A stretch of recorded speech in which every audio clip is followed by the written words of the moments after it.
ဒီတစ်ခုကိုသတိထားမိလားအရန် luxury ဆန်တဲ့ brand တွေကသူတို့အကြောင်းကိုကျွန်တော်တို့အများကြီးရှင်းမပြဘူး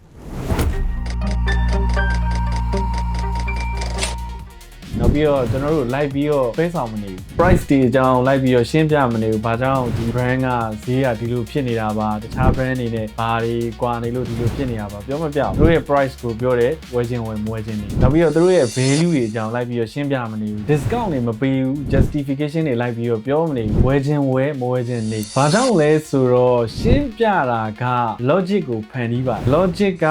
လူရဲ့ဝယ်ခြင်းစိတ်ကိုညှော်နှဲစေပါတယ် luxury ဆိုတဲ့စကားလုံးဒီတိတ်စိတ်ရှိတယ်လွတ်သွားရင်ဒါမှမဟုတ်ရင်မရလိုက်မှာကြောက်တဲ့စိတ် guest ကိုဖန်တီးတယ်လူတိုင်းမလုံနိုင်တဲ့လူတိုင်းမရနိုင်တဲ့ distance တစ်ခုဖန်တီးတယ်အဲ့ဒါကြောင့် luxury brand တွေက marketing မှာဘယ်တော့မှအတန်အကျယ်ကြီးထွက်ပြီးတော့မအော်တာဖြစ်ပါတယ်ဒါကတော့ဒီနေ့အတွက်10 minutes စာ marketing ဖြစ်ပါတယ်